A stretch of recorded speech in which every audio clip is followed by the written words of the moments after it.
Hey the lovelies, good evening. আজকের ব্লগটা শুরু করছি সন্ধ্যে থেকে, চায়ের চুমুক দিয়েই।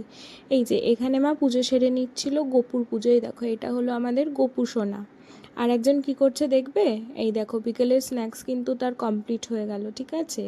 আর এরপরেই চলে এসেছিলো আমাদের গেস্টরা, আমাদের মেন গেস্টকে দেখো। এই যে ইনি হলেন আমাদের মেন গেস্ট, ওর নাম হলো তিয়ান। আমি কিন্তু ওকে পরি বলে ডাকি, ঠিক যেন পরি, তাই না? এটা কি চিকেন? হ্যাঁ না, আমি আবার বললাম ওই যে নতুন বেরিয়েছে না আম পোড়া চিকেন।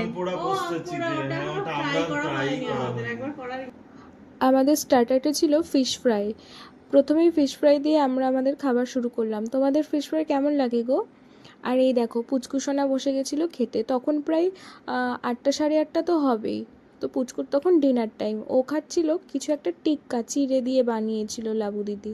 তো ওটা খাচ্ছিল, প্রত্যেকটা বাইট নিচ্ছে আর মুখে ঠিক ইয়াম্মি এরকম একটা সাউন্ড করছে, আর গান শুনতে শুনতেও খাচ্ছিল। এই জন্য না এখানে সাউন্ডটা আমি অফ করে দিয়েছি, না হলে ও এত সুন্দর করে খাচ্ছিল আওয়াজ করে করে।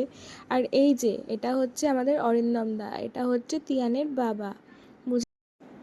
এইবারে দেখে নাও আমাদের মেনু কি কি ছিল। এখানে ছিল পরোটা, দই কাতলা, চিকেন কষা, ফ্রাইড রাইস, আর মা ঘরে পেতেছিল দই। ভালো করে বসো, একটু ভালো করে বসো। এই দাঁড়া, আমাকে খেতে দে। মানে ধরো যেটা রান্না হয় চিকেনটা ভালোবাসে, মানে ছোট পিসে নিয়েছি সবাই, ছোট পিস। এটা ছোট কি? হ্যাঁ এটা ছোট। না জিয়া মাছ নিয়েছিস?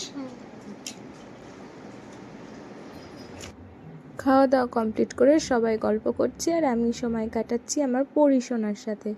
এবার না ওদের বাড়ি যাওয়ার সময় হয়ে গেল। চলো আজকের ব্লগটা এইটুকুই, দেখা হবে আবার কোনো পরের ব্লগে। সবাই খুব ভালো থেকো।